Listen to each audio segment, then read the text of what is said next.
Welcome to big bang. This is Satish. YCP విముక్త ఆంధ్రప్రదేశ్ ప్రధాన ఎజెండాగా టీడీపీ అధినేత చంద్రబాబు, జనసేన అధ్యక్షుడు పవన్ కళ్యాణ్ కీలక చర్చలు జరిపారు. దాదాపు 2.5 గంటల పాటు ఇరువురు నేతల మధ్య జరిగిన భేటీలో 4 ప్రధాన అంశాలపై చర్చ జరిగినట్టుగా సమాచారం. సీట్ల సర్దుబాటు, ఉమ్మడి మేనిఫెస్టో ప్రకటన, ఎన్నికల ప్రచార శైలి, బహిరంగ సభల నిర్వహణపై చంద్రబాబు, పవన్ కళ్యాణ్ మధ్య కీలక చర్చ జరిగినట్టుగా తెలుస్తోంది. సంక్రాంతి నాటికి అంశాలను ఓ కొలిక్కి తీసుకురావాలని ఇరువురు నేతలు ఓ అభిప్రాయానికి వచ్చినట్టుగా తెలుస్తోంది. ఇద్దరు నేతల భేటీపై అటు వైసీపీ సెటైర్లు వేస్తోంది. చంద్రబాబు, పవన్ కళ్యాణ్ సమావేశం తర్వాత ఏపీ రాజకీయాలు ఏ విధంగా ఉండబోతున్నాయి? ఇదే అంశంపై బిగ్ బ్యాంగ్ డిబేట్లో మాట్లాడబోతున్నాం. చర్చలో పాల్గొంటున్నారు వైఎస్ఆర్ కాంగ్రెస్ పార్టీ నుంచి ఏపీ లెదర్ కార్పొరేషన్ చైర్మన్, ఆ పార్టీ అధికార ప్రతినిధిగా ఉన్న కాకమన్ రాజశేఖర్ గారు, అలాగే తెలుగుదేశం పార్టీ నుంచి ఆ పార్టీ నేత, మాజీ మంత్రి ఆలపాటి రాజా గారు, జనసేన నుంచి ఆ పార్టీ రాష్ట్ర ప్రధాన కార్యదర్శి, కోర్ కమిటీ మెంబర్గా ఉన్న శివశంకర్ గారు డిబేట్లో జాయిన్ అవుతున్నారు. రైట్, నిన్న ఈ భేటీకి సంబంధించి ఎలాంటి అంశాలు చర్చించారన్న దానిపైన జనసేన పిఎస్సి చైర్మన్గా ఉన్న నాదెళ్ల మనోహర్ ఏమన్నారో ఒకసారి చూద్దాం.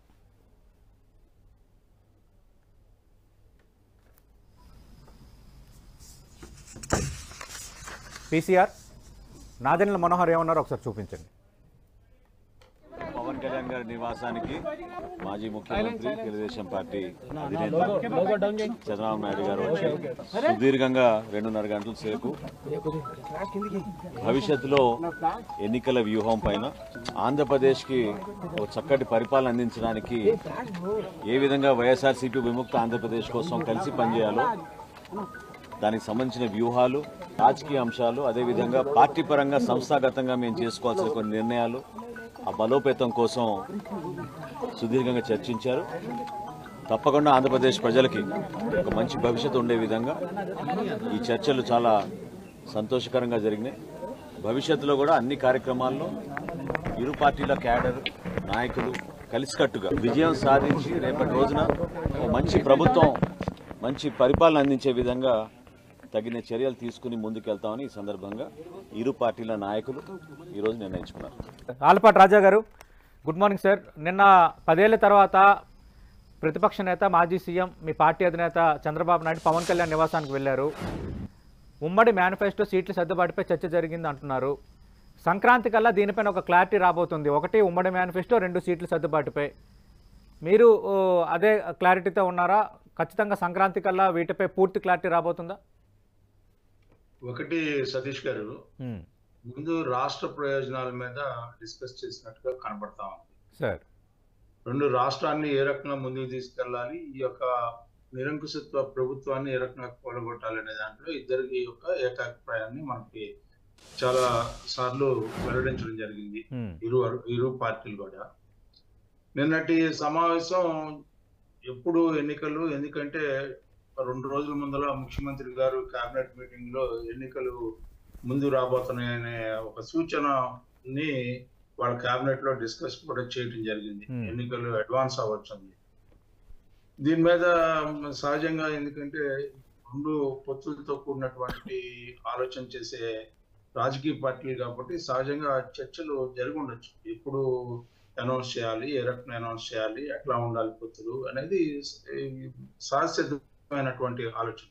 అది ఏంటి అనేది, అవుట్కమ్ అనేది వాళ్ళు ఎవరు బయటకు వెల్లడించలో. వాళ్ళు చెప్పిన మాటల్ని మనం బేసిక్ గా తీసుకున్నట్లయితే మేము కలిసి వెళ్ళాలని అనుకుంటున్నాం, కలిసి వెళ్లే దాంట్లో ఎలాంటి తేడా లేదు. రెండోది ఏంటంటే, రాష్ట్ర రాజకీయాల్లో మా యొక్క పాత్ర, అదేవిధంగా తెలుగుదేశం పాత్ర ఈ రకంగా ఉండబోతుంది. మేము ఈ ప్రభుత్వాన్ని కోరదోసే దాంట్లో మేము కలిసి నడుస్తాం, పొత్తులకి ఎలాంటి ఆంతర్యం లేదు, అంతరాయం లేదు అని చెప్పిన మాటను మనం గమనంలో తీసుకున్నట్లయితే వాళ్ళు చాలా క్రిస్టల్ క్లియర్ గా ఎన్నికల మేనిఫెస్టో ఏ రకంగా ఉండాలి, ఏ రకమైన మేనిఫెస్టో అని ఇప్పుడు వరకు ఉమ్మడి మేనిఫెస్టోని ఒకటి విడుదల చేశారు సూచన ప్రాయంగా. ఎందుకంటే అంత ముందుల సూపర్ 6 చంద్రబాబు నాయుడు గారు రాజమండ్రి జరిగినటువంటి మహాసభలో ఆ రోజున సూపర్ 6 అనౌన్స్ చేసిన తర్వాత దానికి కొన్ని ఉమ్మడి మేనిఫెస్టోగా ఇద్దరు ఉభయ పార్టీలు పెద్దలు కూర్చొని చర్చల అనంతరం ఉమ్మడి మేనిఫెస్టోని విడుదల చేయడం, దాంట్లో కొన్ని అంశాలు యాడ్ చేయడం జరిగింది. ఇద్దరు కూడా చర్చించిన తర్వాత కౌలు రైతులది, అట్లాగే ఎంఎస్ఎంఈ ట్యాక్స్ ది, నిరుద్యోగ సమస్య మీద, వీటన్నిటి మీద కూడా చర్చించి ఉమ్మడి మేనిఫెస్టోని ఒకటి దాని మీద ఈ రోజున రిజిస్టర్ చేస్తూ బాండ్స్ ఇవన్నీ కూడా ప్రజల్లో తీసుకెళ్తూ భవిష్యత్తు గ్యారంటీ. ఇరు పార్టీలు రేపు ప్రభుత్వంలోకి వచ్చిన తర్వాత మేము చేయబోయే భవిష్యత్ కార్యాచరణ కమిటీ ఈ రకంగా ఉంటుంది. ప్రజల్ని ఈ రకంగా ఆదుకుంటాం, ప్రజల్ని ఈ రకంగా రక్షిస్తాం. సమాజంలో పరిశ్రమల ద్వారా అభివృద్ధి ద్వారా ఉద్యోగ అవకాశాలతో పాటు సంక్షేమాన్ని కూడా, ఏదైతే ఏ సంక్షేమాన్ని అయితే మేము చేయలేము మీరు తీసేస్తారని చెప్పి తప్పుడు ప్రచారం చేస్తుందో వైసీపీ పార్టీ, దాన్ని తిరగొట్టుకుంటూ ఇరు పార్టీలు కూడా క్షేత్రస్థాయిలో కలిసి నడుస్తా అంశాన్ని ప్రస్తావించడం జరిగిందని నేను అనుకుంటున్నాను. అంటే ఆల్పాటి రాజా గారు టెంటేటివ్గా ఎన్ని సీట్లలో పోటీ చేయలేని దానిపైన ఏమైనా ఒక క్లారిటీ వచ్చిందా? ఎందుకంటే మరో 2-3 నెలల్లోనే ఎన్నికలు జరగబోతున్నాయి, ఫిబ్రవరిలో షెడ్యూల్ అని చర్చ కూడా జరుగుతుంది. అంటే ఎన్ని సీట్లు అనేది వాళ్ళ ఇరు పార్టీ పెద్దలు అనౌన్స్ చేసేదాకా మనకేం తెలియదు కదండి. దాని మీద ఊహాగానాలు, ఇన్ని ఇస్తారా, అన్ని చేస్తారా, లేకపోతే ఈ సీటు పోద్ది, ఈ సీటు ఉంటుందా పోద్దా, ఇవన్నీ మనం అన్ని కూడా ఊహాగానాలు, రాజకీయాలు. దాన్ని బేస్ చేసుకుని మనం మాట్లాడకూడదు కదా ఊహాగానాలకు సంబంధించి. ఖచ్చితంగా ఇద్దరు కలిసి నడుద్దాం అనుకున్నప్పుడు, పొత్తులు అనేది కలిసి ఉండాలనుకున్నప్పుడు ఒక సీటు అటు ఇటుగా అన్ని సెట్ అవుతుంది. సహజంగా మనం చూస్తా ఉన్నటువంటి పరిస్థితి. రైట్. కాకమాన్ రాజశేఖర్ గారు, గత రాజకీయ అనుభవం కానీ, గత రాజకీయ పార్టీలు పొత్తులు అప్పుడు ఎట్లా వాళ్ళు వ్యవహరించారు అనేది ఈ రెండింటినీ మనం క్యాల్కులేట్ గా థింక్ చేస్తే మనకి మార్గం కనపడతాం. దానికి పెద్ద మనం ఇదేం అవసరం. రైట్. రాజకీయాలు ఖచ్చితంగా అది కూడా మాట్లాడదాం. ఆల్పాటి రాజా గారు, నిన్న దీనిపైన మంత్రి అంబటి రాంబాబు ఒక ట్వీట్ కూడా చేశారు. రాష్ట్రంలో ఇల్లు లేని వారు ఎవరి ఇంటికి ఎవరు వెళ్ళినా అక్కడే స్థిరపడతారు అని. అంటే ఒక రకంగా ఇక్కడ ఇల్లు లేని వారు అక్కడ రాజకీయాలు చేస్తారు, ఎవరింటికి వెళ్ళినా వాళ్ళు అక్కడే ఉంటారు, కనీసం స్టేట్లో ఇల్లు కూడా లేదన్న అర్థం వచ్చేలా నిన్న భేటీ పైన ఆయన ఒక ట్వీట్ చేశారు. 2 విషయాలు సార్. ఒకటి స్పష్టంగా నేను చెప్పదలుచుకుంది సార్, మన రాజశేఖర్ గారు ఒక ప్రత్యేకమైనటువంటి స్టేట్మెంట్ ఒకటి ఇచ్చారు సార్. ఏంటంటే దానికి మీరు గమనించారు లేదో సార్, సంక్షేమం మేము ఇస్తామన్నది ఆపుతారా అని చెప్పి ఛాలెంజ్ చేస్తారా అని చెప్పి అడిగారు. నేను అది గమనించి అడిగాను సార్ శివశంకర్ గారిని. చాలా రైట్ పాయింట్ ఆయన చెప్పాడు, రైట్ పాయింట్ మీరు అడిగారు. నేను చెప్పేది ఏంటంటే సంక్షేమం అనే ముసుగులో చేసే అవినీతి మేము చేయం. ఒకటి, చెప్పిన మాటకి చేసే మాటకి పొంతం లేకుండా సంక్షేమం అని చెప్పిన జగన్మోహన్ రెడ్డి గారు చంపలేసుకోవాలి. ఎందుకంటే కేజీ టు పీజీ చదివిస్తా అన్నారు బిడ్డల్ని. మీ బిడ్డలైనా మా బిడ్డలు ఇంగ్లీష్ మీడియం చదువుకోవటానికి వీల్లేదా అన్నారు. ఈ రెండింటికి కాంట్రడిక్టరీగా విద్యా విధానం నడుస్తూ ఉంది ఈ రాష్ట్రం. అట్లాంటి తప్పులు మేము చేయం. ఎందుకు చెప్తున్నానంటే ఎంతమంది బిడ్డలు ఉంటే అంతమందికి చదివిస్తామనే సంక్షేమాన్ని మేము ప్రవేశపెట్టుకోవాలి.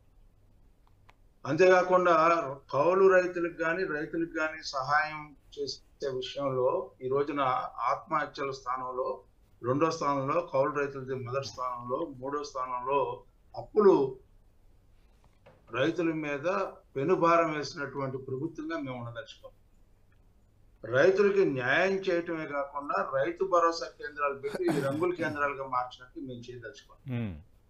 రైతులకి యాంత్రీకరణ అనేది మనం ప్రవేశపెడితే దాన్ని పూర్తిగా విరుద్ధంగా ఈ రోజున ఎన్నికల సమయంలో ఏదో ట్రాక్టర్లు ఇచ్చి మేము బాగా బ్రహ్మాండం చేస్తాం. ఆఖరికి వర్షం కురిస్తే 10 కాలాలు, 5 రబీలు 5 ఖరీఫ్లు, ఈ 5 రబీలు 5 ఖరీఫ్ల్లో కూడా ఈ రోజున ఎంత దుర్మార్గంగా చెప్తుంది. కనీసం టార్పాలిన్ సబ్సిడీ మీద గత ప్రభుత్వాలు ఇచ్చిన ఏ ప్రభుత్వం అయినా సరే ఈ రోజున కనీసం టార్పాలిన్ కూడా ఇచ్చే పరిస్థితి లేదు ఈ ప్రభుత్వానికంటే. ఈ ప్రభుత్వం సిగ్గుపడద్దండి. మేమేదో సంక్షేమం చేసామని చెప్పుకోవడానికి. రైతులకు సంక్షేమం చేశారా, లేదా విద్యార్థులకు సంక్షేమం చేశారా? మహిళలకు 45 ఏళ్లకి మీరు ఇస్తా ఉన్నారు, అన్ని వర్గాలకు ఇస్తా ఉన్నారు, ఎస్సీ ఎస్టీ బీసీ మైనారిటీలకి. దాన్ని మొత్తం తీసేసి ఏదో కొంత మరికే, అది కూడా ఏంటంటే బటన్ నొక్కే కార్మికులు ఎవరికి పడుతుందో ఎవరికి పట్టలేదు తెలియదు. పేపర్లో పబ్లిసిటీ మాత్రం ఉంటా ఉంది, ఇన్ని లక్షలు ఇచ్చాం, ఇన్ని కోట్లు ఇచ్చామని చెప్పి. ఇవాళ క్షేత్ర స్థాయిలో ఈ రోజున సంక్షేమం సక్రమంగా జరుగుతుందా లేదా అనేది మనం వివరాల్లోకి వెళ్తే సంక్షేమం పక్షపాతంతో జరుగుతుంది. ఆ పక్షపాత వైఖరి మా దగ్గర ఉండదు అని చెప్తాం. రెండోది, అంబటి రాంబాబు గారు నిన్న చాలా చక్కటి డైలాగ్ వేశాడు. ఎందుకంటే సీట్లైనా ఆయన ఏదో ఒకటి మాట్లాడారు కదండి. వాగ్దాటి ఉంది, మంచి వక్త, మంచి గతంలో 3 సార్లు నాటకాలు అట్లాంటివి కూడా వేసినారు ఆయన ఏది యువకుడుగా ఉన్నప్పుడు. ఆ యొక్క అనుభవంతో ఆయన చాలా నేను నేర్పుగా మాట్లాడుతున్నాను, అని అనుకుంటే పొరపాటు. ఇవాళ అడ్రస్ లేని వాళ్ళు మీరు ఎప్పుడు అడ్రస్ ఏర్పాటు చేసుకున్నారు? వీళ్ళు అసలు ఏ రకంగా అడ్రస్ ఏర్పాటు చేసుకున్నారు? ఇవాళ ఈ సమాజాన్ని అతాకుతలం చేసి వ్యవస్థలన్నీ నిర్వీర్యం అవుతా ఉంటే వ్యవస్థల్ని బాగు చేయాలి, వ్యవస్థలో భాగస్వాములుగా ఉండాలనే భావన మీకుంటే మీరు 11 ఇన్ఛార్జీలని ఏ రకమైనటువంటి రకాలుగా మార్చారు, మంత్రుల్ని మార్చి రకరకాల ఏంటంటే సామాజిక మార్పు సంకేతం అని చెప్పి ఓడిపోయి సీట్లు ఇచ్చి సామాజిక మార్పు సంకేతం అని చెప్పుకునే పరిస్థితికి ఈ పార్టీ నిజాలంటే ఇవాళ మీరు గమనించాల్సింది ఏంటంటే ఈ రాజకీయ పార్టీ లక్షణాలు ఈ పార్టీకి లేవు. కామెడీ యాక్టర్స్ గా మారారు అందరు. ఓ రకంగా చెప్పాలంటే ఏదేదో మాట్లాడుతూ ఉన్నారు, ఏదేదో మాట్లాడుతాం. అసలు ఇల్లు వాకిల గురించి ఏంటంటే మాట్లాడేది, ఏంటి మాట్లాడుతున్నారు? ఎందుకు ఆ ట్వీట్స్? రాజశేఖర్ గారు ఏంటి రాజకీయాల్లో 40 సంవత్సరాల నుంచి ఈ రాష్ట్రంలో దాదాపు 15 సంవత్సరాల పైన ముఖ్యమంత్రిగా అదే దీంట్లో ప్రతిపక్ష నేతగా ఉన్నటువంటి 40 సంవత్సరాలు రాజకీయాల్లో ఉన్నటువంటి పరిణితి చెందినటువంటి ఆలోచన కలిగినటువంటి ఒక జాతీయ పార్టీకి అధ్యక్షుడైనటువంటి చంద్రబాబు నాయుడు గారి మీద నువ్వు చేసే ట్వీట్ అదే. నీకు వాయు వరుస అనేది తెలుసా అని నేను అడుగుతా ఉన్నా. నీకు అసలు రాజకీయాల్లో రాజకీయ అక్షర జ్ఞానం నీకు ఎవరు నేర్పారో నాకైతే అర్థం కాదు. కానీ నువ్వు మాట్లాడే మాటలకు అర్థం ఉందా అని నేను అడుగుతా ఉన్నా. ఇంకొక పార్టీకి అధినేత, జనసేన అధినేత, ఏమిటి వాళ్ళ ఇళ్ల గురించి నువ్వు మాట్లాడేది? నీకు ఎక్కడుందా ఊరు వాక్యలు? నువ్వు ఎక్కడ మాట్లాడుతున్నావు చెప్పు, నాకు అర్థం కావట్లేదు. ఏ ఊరు మీది? ఏం మాట్లాడుతున్నావు? ఏమి మాట్లాడుతున్నావు?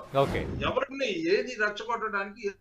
హాస్యం గురించి హాస్యాస్పదం ఏదో సెటైరికల్ మనం ఇన్ బిట్వీన్ 4 వాల్స్ లో కూర్చొని. రాజశేఖర్ గారు మంత్రి అంబటి ట్వీట్ పై ఆలపాటి రాజా గారు స్పందన చూశారు. ఈ తరహాగా ట్వీట్ చేస్తున్నారు, అంతా ఎవరో రాజకీయ జ్ఞానం నేర్పించారు, ఎవరో రాజకీయాల్లో అక్షజ్ఞానం నేర్పించారని అడుగుతున్నారు. ఇప్పుడు రాజశేఖర్ గారు డిబేట్ లో పాల్గొంటారు సార్. ఆయన ఏం మాట్లాడతాడు? ఆయన పార్టీ సిద్ధాంతం, ఆయన విధానంలో ఆయన చెప్పడానికి ప్రయత్నిస్తూ ఉంటారు. ఆలపాటి రాజా గారు, మనం చూస్తున్నాం అటు పవన్ అలాగే చంద్రబాబు భేటీకి సంబంధించి చాలా కీలకమైన అంశాలు ఇప్పుడు మన డిబేట్లో వచ్చాయి. సంక్రాంతి కల్లా ఉమ్మడి మేనిఫెస్టో అలాగే పోటీ చేసే అభ్యర్థులకు సంబంధించిన జాబితా కూడా వచ్చే అవకాశం ఉందన్నది నేతల మాటలు బట్టి అర్థమవుతుంది. సంక్రాంతికి TDP Janasena first list release కాబోతుంది. అలాగే షణ్ముఖ వ్యూహం అనే 6 అంశాలని ఇప్పటికే జనసేన ప్రకటించింది. సూపర్ 6ని తెలుగుదేశం కూడా ప్రకటించింది. కాబట్టి వీటన్నిటికీ ఉమ్మడిగా ఒక మినీ మేనిఫెస్టోని, ఒక కాంప్రహెన్సివ్ మేనిఫెస్టోని సంక్రాంతి రోజు విడుదల చేసే అవకాశాలు ఉన్నాయన్నట్టు ఇరు పార్టీల అగ్రనేతలు చెప్పిన మాటలు బట్టి మనకి స్పష్టంగా అర్థమవుతోంది. చూద్దాం ఇంకా ఈ ఎజెండాకు సంబంధించి, సీట్ల సర్దుబాటుకు సంబంధించి ఎలాంటి పరిణామాలు చోటు చేసుకోబోతున్నాయో. ఇది వాటి